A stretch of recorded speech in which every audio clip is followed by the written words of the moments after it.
In this lecture, we will continue the intercooling in Brayton cycle or intercooled Brayton cycle. In the last lecture, we have discussed the PV and TS diagram of intercooling. Intercooling में हम क्या करते हैं कि जो compression process होता है 1 से 2 आइसेंट्रोपिक कंप्रेशन, उसको स्टेजेस में करते हैं। ठीक है, जैसे टीएस डायग्राम में हम देख सकते हैं कि जो अगर सिंपल ब्रेटन साइकिल होगा तो कंप्रेशन प्रोसेस होगा 1 से लेके 2 डैश तक, 1 से लेके 2 डैश तक। लेकिन हमने क्या किया इसमें, इसको दो स्टेजेस में किया और दो स्टेजेस के बीच में एक इंटरकूलिंग की स्टेज डाल दी। दो स्टेजेस में किया और बीच में इंटरकूलिंग डाल दी। कैसे किया इसको, 1 से 2 पहले कंप्रेस कर लिया, फिर 2 पॉइंट पे जो प्रेशर हमें मिला उसी प्रेशर पे, कांस्टेंट प्रेशर पे इसको इंटरकूल कर लिया, मींस उसका टेम्परेचर डाउन कर लिया। तो उसका टेम्परेचर 2 से डाउन करके 3 पे ले आए हम कांस्टेंट प्रेशर पे। उसके बाद 3 से लेके 4 तक वापस हमने उस उतने ही प्रेशर तक उसको सेकंड स्टेज में कंप्रेस कर लिया जितना मैक्सिमम प्रेशर हमें 2 डैश पॉइंट पे मिल रहा था। तो 4 पॉइंट का प्रेशर, 2 डैश पॉइंट का प्रेशर जो है वो सेम है। 2 डैश 4 पॉइंट का और 2 डैश पॉइंट का जो प्रेशर है वो सेम है। उसके बाद 4 पॉइंट से लेके 5 पॉइंट तक कांस्टेंट प्रेशर पे हीट एडिशन, जो आगे की नॉर्मल ब्रेटन साइकिल है उसी के accordingly, and then 5 to 6 expansion and 6 to 1 constant pressure heat rejection. तो आगे की जो साइकिल है ब्रेटन साइकिल वो सेम रहती है। इससे क्या फायदा हुआ इससे ये फायदा हुआ कि जो नेट वर्क आउटपुट था वो कम हो गया, क्योंकि कंप्रेशन वर्क कम हो गया। एक्सपेंशन वर्क पे कोई इफेक्ट नहीं पड़ा। एक्सपेंशन वर्क पहले भी 5 to 6 था, अभी भी 5 to 6 है। तो एक्सपेंशन वर्क में कोई, अगर पीवी डायग्राम पे देखें तो एक्सपेंशन वर्क है area under the curve on pressure axis. ठीक है, अंडर द कर्व 5-6। तो 5-6 के अंडर में तो अभी भी उतना ही एरिया आएगा प्रेशर एक्सिस पे जितना पहले आ रहा था। तो एक्सपेंशन वर्क में कोई इफेक्ट नहीं आएगा, यानी कि टरबाइन वर्क में। लेकिन कंप्रेशन वर्क कम हो जाएगा। अगर एक बार में कंप्रेशन करेंगे तो 1 से 2 डैश के अंडर में जो ये पूरा एरिया आएगा ये होगा कंप्रेशन वर्क। ये जो पूरा एरिया आएगा ये होगा कंप्रेशन वर्क। लेकिन अगर हम इसको स्टेज में करेंगे तो पहले 1 से 2 एक कंप्रेशन, तो इसके अंडर में जो एरिया है ये वाला, प्लस 2-3 तो कांस्टेंट प्रेशर पे हीट एडिशन हुआ। उसके बाद 3-4 फिर से कंप्रेशन हुआ, तो इसके अंडर में जो एरिया आएगा ये वाला। यानी कि ये जो एरिया है वो वाला एरिया कम हो गया कंप्रेशन वर्क में, इसलिए नेट वर्क जो था वो कम हो जाएगा। टरबाइन वर्क पे कोई इफेक्ट नहीं पड़ेगा, लेकिन नेट वर्क कम हो जाएगा। ठीक है, साथ ही साथ अगर हम देखें तो पहले कंप्रेशन प्रोसेस में जो कंप्रेशन प्रोसेस के बाद जो constant pressure heat addition process है दैट इज 2-5, 2-5 से लेके था। लेकिन इंटरकूलिंग करने से जो हीट एडिशन प्रोसेस है वो 4 से लेके 5 तक हो गया। 4 से लेके, पहले 2 डैश से 5 तक था, अब 4 से 5 तक हो गया। इसका मतलब पहले अगर mean temperature of heat addition यहाँ पे था तो अब mean temperature of heat addition थोड़ा सा नीचे आ जाएगा, यानी कि कम हो जाएगा। Mean temperature of heat addition थोड़ा सा कम हो जाएगा। और अगर हम देखें हीट रिजेक्शन, तो mean temperature of heat rejection पहले था 6-1, 6-1 हीट रिजेक्शन था। तो 6-1 में अगर mean temperature of heat rejection यहाँ पे था तो देखें अगर हम, तो ऐसा लग रहा है कि हीट रिजेक्शन में तो कोई चेंज नहीं हुआ। लेकिन 2 से 3 ये वाला भी तो हीट रिजेक्शन ऐड हो जाएगा उसमें, ये भी तो हीट रिजेक्ट होकर एटमॉस्फेयर में चली गई। This is also the heat rejection. ठीक है, तो हीट रिजेक्शन भी जो था वो अब नीचे, ये और एक्स्ट्रा हो गया, और ये एक्स्ट्रा जो हुआ वो नीचे की तरफ हुआ, मीन टेम्परेचर से नीचे की तरफ, इसलिए mean temperature of heat rejection भी कम हो जाएगा। तो mean temperature of heat addition भी कम हुआ, mean temperature of heat rejection भी कम हुआ। इसीलिए इफिशियंसी पे क्या इफेक्ट आएगा वो कहना थोड़ा मुश्किल है। क्यों? क्योंकि इफिशियंसी क्या होती है, 1 minus mean temperature of heat rejection upon mean temperature of heat addition. तो देखो, अगर हीट एडिशन, सिर्फ हीट एडिशन ये कम हो जाता तो डिनोमिनेटर कम होने से ये वाली टर्म बढ़ जाती और इफिशियंसी कम हो जाती। या फिर mean temperature of heat rejection बढ़ जाता तो भी ये वाली टर्म बढ़ जाती और एफिशिएंसी कम हो जाती। लेकिन mean temperature of heat rejection भी कम हुआ और mean temperature of heat addition भी कम हुआ। अब ये दोनों टर्म कम हुई तो ये कह पाना मुश्किल है कि ये जो पूरी की पूरी टर्म है ये कम होगी या ज्यादा होगी। इसलिए इफिशियंसी के ऊपर इंटरकूलिंग का क्या इफेक्ट आता है वो कह पाना थोड़ा सा मुश्किल होता है, बट जनरली थोड़ी सी इफिशियंसी डिक्रीज हो जाती है, बट इफिशियंसी का यहाँ पे रोल नहीं है। यहाँ पे हमने इंटरकूलिंग जो की है उसका जो मेन इफेक्ट है वो है कंप्रेशन वर्क को कम करना, जिसकी वजह से नेट वर्क जो है वो साइकिल का कम हो जाएगा। ठीक है, तो जो नेट वर्क जो है साइकिल का वो बढ़ जाएगा। क्यों? टरबाइन वर्क सेम रहेगा और कंप्रेशन वर्क कम होने की वजह से नेट वर्क जो है वो इंक्रीज हो जाएगा। नेटवर्क इंक्रीज होगा, देखो नेटवर्क इंक्रीज होगा तो या तो पावर इंक्रीज हो जाएगी, लेकिन अगर आप सेम पावर रखना चाहते हैं, सपोज आपने 25 किलो वोट की पावर जो है आपको वो मिल रही है, 25 किलो वोट की पावर टरबाइन से मिल रही है, आप उसमें इंटरकूलिंग लगाना चाहते हैं, तो अगर आपने मास फ्लो रेट अभी भी सेम रखा तो 25 से 30 हो जाएगी, बढ़ जाएगी।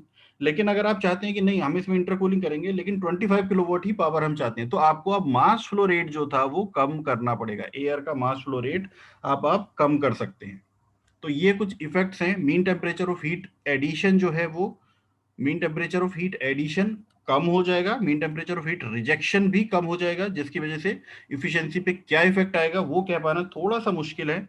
बट अगर इफिशियंसी के बारे में कोई इफेक्ट पूछता है तो इफिशियंसी थोड़ी सी इसमें डाउन ही होती है, बढ़ती नहीं है। ठीक है, तो in order to increase the net work output, one method is to decrease the work required by compressor, and this is obtained by using stages of compression with intercooling of air in between stages. ठीक है, क्या effect आते हैं इसके? देखो compression work कम हो गया, turbine work पे कोई इफेक्ट नहीं पड़ा, जिसकी वजह से नेटवर्क इंक्रीज हो गया। QS हीट एडिशन भी इंक्रीज हुआ, क्योंकि पहले 2 से 5 तक था, अब 4 से 5 तक है।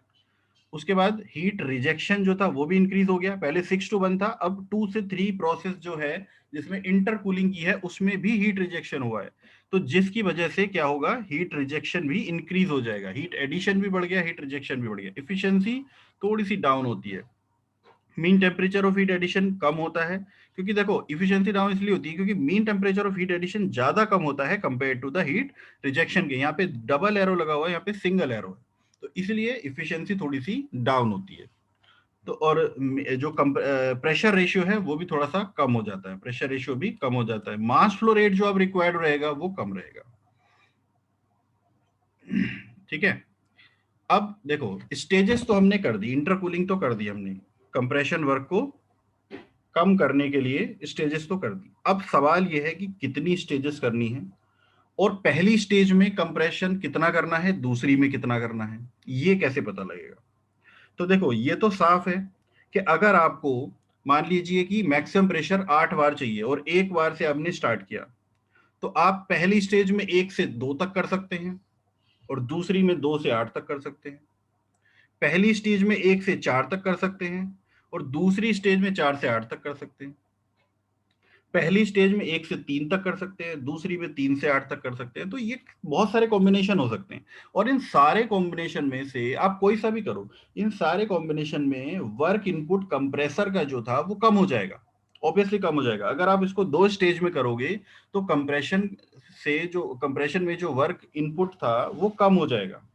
ठीक है, लेकिन अब कौन सी स्टेज हम चूज करें जिसमें जो कंप्रेशन वर्क है वो मिनिमम रहे? कौन सी स्टेज रहे जिसमें कंप्रेशन वर्क मिनिमम रहे? मान लीजिए कि अगर हम 1 बार में कंप्रेशन करते हैं तो सपोज करिए कि 12 किलो जूल वर्क लग जाता है कंप्रेशन में, एक स्टेज में करने में 8 बार तक, 1 बार से 8 बार तक, 1 बार कंप्रेशन करने में 12 किलो जूल वर्क लग जाता है। ठीक है, अब आप इसको 2 स्टेज में करना चाहते हैं, तो पहली स्टेज में आपने कर लिया 1 से लेके 2 और दूसरी में कर लिया 2 से लेके 8 तक। तो इस 2 स्टेजेस के बीच में आपने इंटरकूलिंग कर ली, जिसकी वजह से वर्क जो था वो कम हो गया।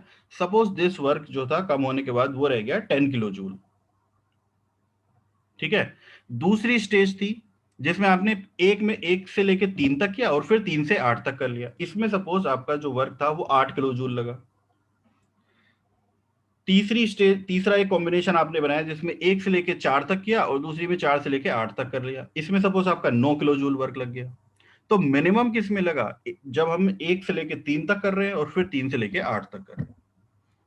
इसमें जो है वो टोटल वर्क जो कंप्रेशन में लग रहा है दोनों स्टेजेस को मिला के वो 8 किलो जूल लगा सबसे कम। तो हमें वही कॉम्बिनेशन फाइंड आउट करना है जिसमें मिनिमम कंप्रेशन वर्क लगे। ठीक है,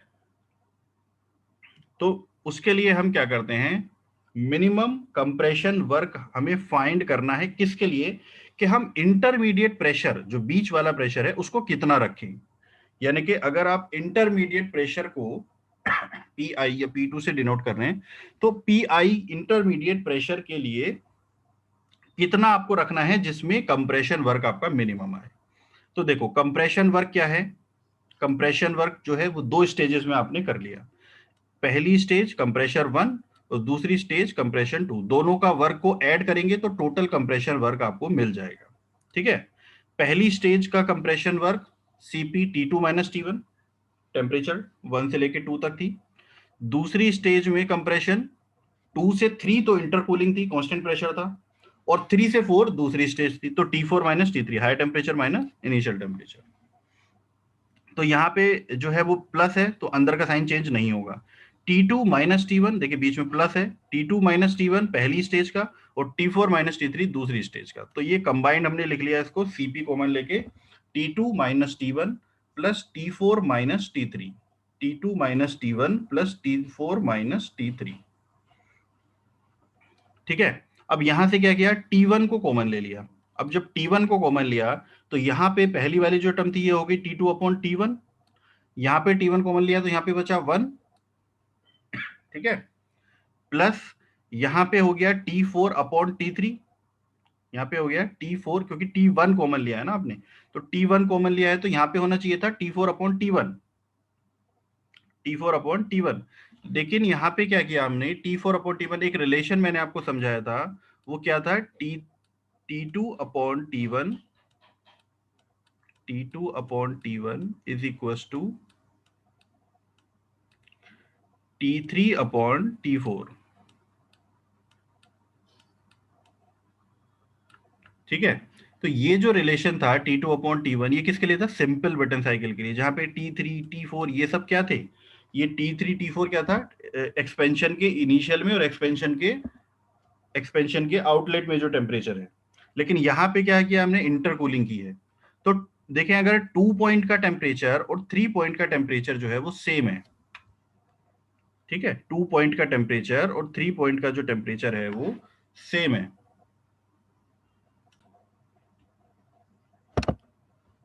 ठीक है, देखिए तो यहां से हमने क्या किया कि T1 को कॉमन ले लिया, तो यहां पे बचा T2 upon T1 minus T1 क्योंकि कॉमन ले लिया तो यहाँ पे हो गया 1 बचा, प्लस T4।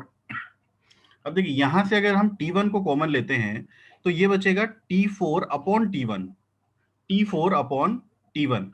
तो ये वाला जो केस हमने लिया है ये वो वाला केस लिया है जहां पे हमने जो इंटरकूलिंग की, इंटरकूलिंग करने के बाद जो T2 का टेम्परेचर था वो जो T3 हमें मिला वो T1 के बराबर हो गया, T1 के हम बराबर ले आए उसको इनिशियल टेम्परेचर के।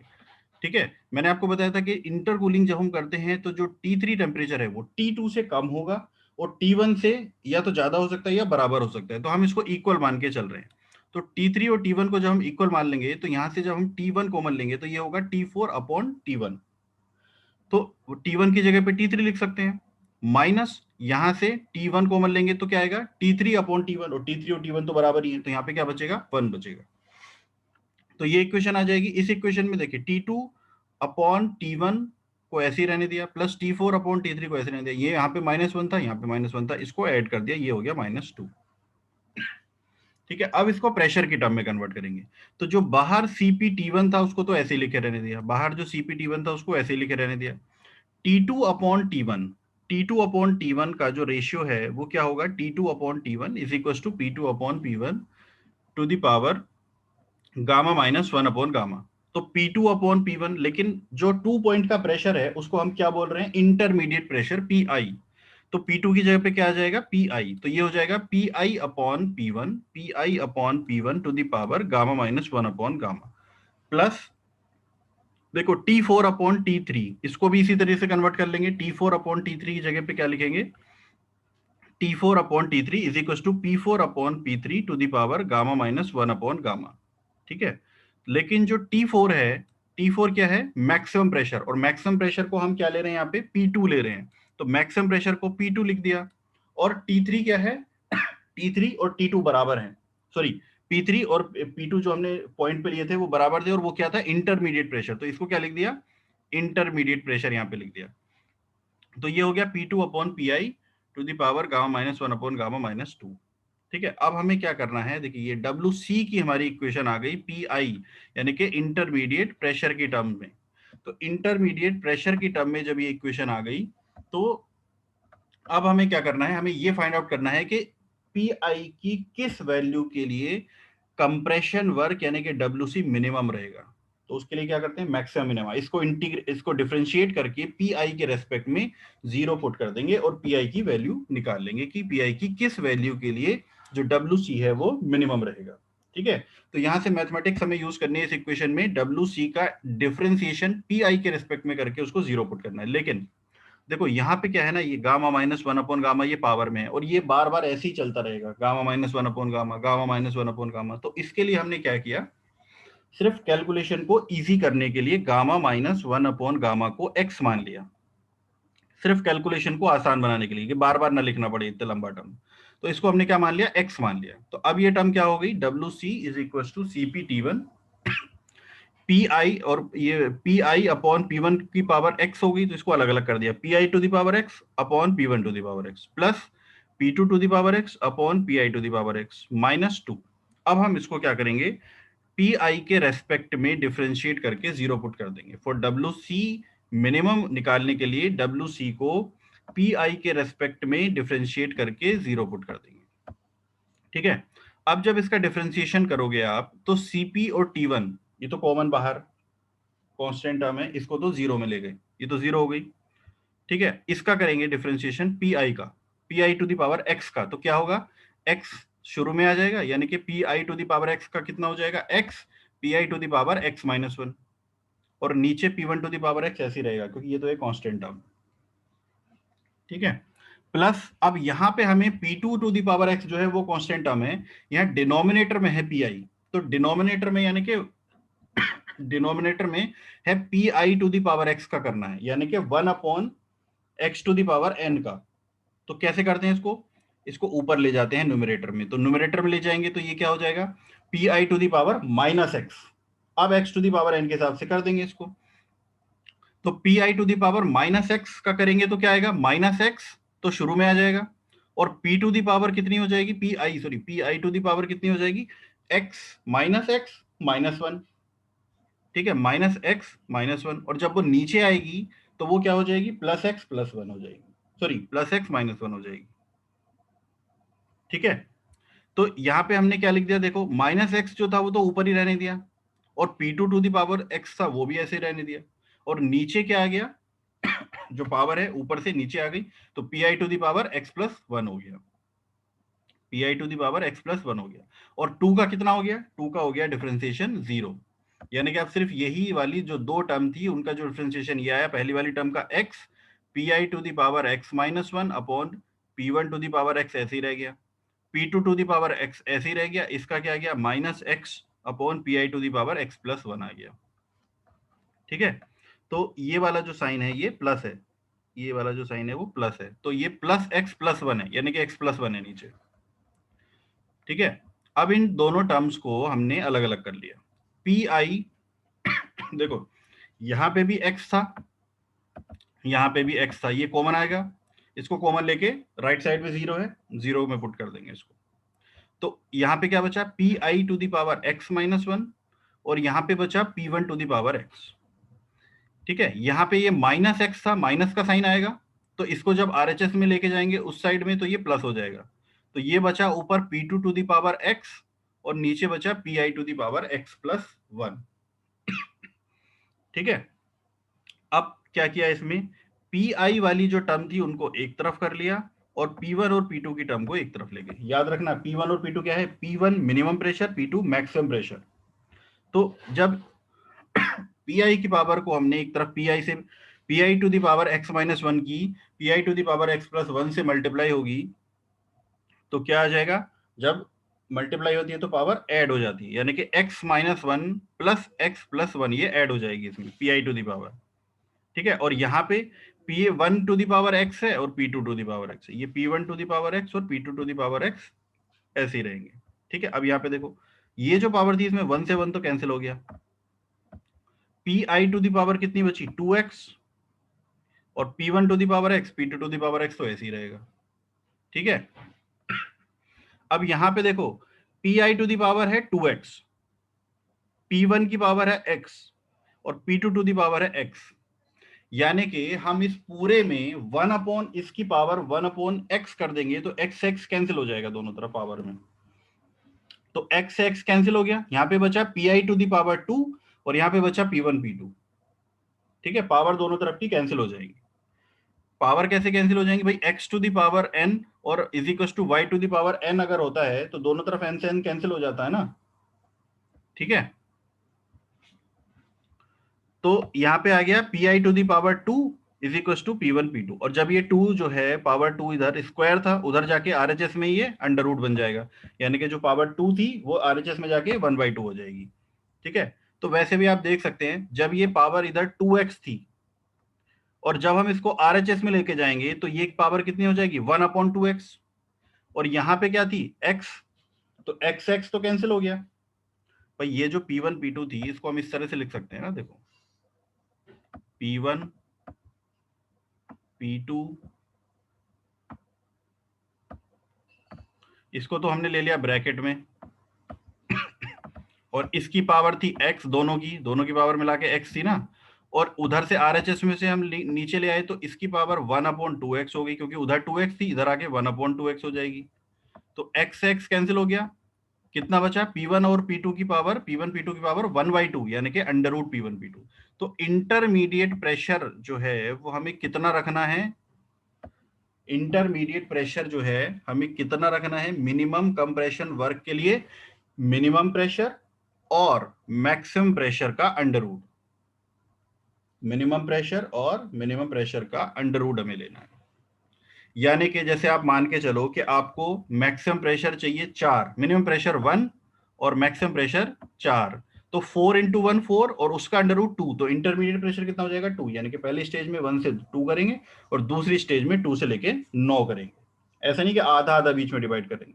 देखिए अगर आपको प्रेशर चाहिए 1 से लेके 9 तक तो P1 की वैल्यू 1 और P2 की वैल्यू 9, 9 इंटू 1 9 और 9 का अंडर रूट 3, यानी कि इंटरमीडिएट प्रेशर कितना होगा जब मिनिमम वर्क चाहिए आपको 3, पहली स्टेज में करोगे 1 से लेके 3 और दूसरी स्टेज में करोगे 3 से लेके 9, ऐसा नहीं कि आधा आधा 1 से लेके 4.5 कर लिया पहली में और दूसरी में 4.5 से 9 कर लिया, ऐसा नहीं होगा, ठीक है। तो P1 मिनिमम प्रेशर और मैक्सिमम प्रेशर का अंडर रूट लेके जितना प्रेशर आएगा वो उतना इंटरमीडिएट प्रेशर हम रखेंगे for the minimum compression work, ठीक है। मान लीजिए कि आपको मैक्सिमम प्रेशर चाहिए 16 और मिनिमम प्रेशर है 1, तो 16 इंटू 1 16 और 16 का अंडर रूट 4, यानी कि पहली स्टेज में 1 से 4 तक और दूसरी स्टेज में 4 से 16 तक, ठीक है। पहली स्टेज में 1 से 4 तक, दूसरी स्टेज में 4 से 16 तक। तो इस तरह से हम इंटरमीडिएट प्रेशर को फाइंड आउट कर देंगे, करेंगे फॉर द मिनिमम वर्क, ठीक है। अब इस कैलकुलेशन को थोड़ा सा हम और आगे सॉल्व करते हैं। देखिए यहाँ पे था P1 टू दी पावर 2 यानी कि P1 का स्क्वायर और इधर आ गया P1 P2, इसको अलग अलग कर लिया तो ये क्या आ जाएगा P1 इंटू P1, P1 का स्क्वायर PI का स्क्वायर है तो PI इंटू PI और इधर P1 इंटू P2, तो इसको क्रॉस मल्टीप्लाई कर दिया, एक P1 को एक PI को यहीं छोड़ दिया और इधर से PI ले आए, तो PI upon P1 is equal to P2 upon PI। अब याद करिए ये इनिशियल टर्म्स आ गई, ये क्या था PI अपॉन P1 पहली स्टेज का कंप्रेशन, और ये P2 अपॉन PI क्या है दूसरी स्टेज का प्रेशर रेशियो, ये पहली स्टेज का प्रेशर रेशियो ये दूसरी स्टेज का प्रेशर रेशियो, यानी कि दोनों स्टेजेस में प्रेशर रेशियो बराबर होना चाहिए, इस हिसाब से हमें करना है।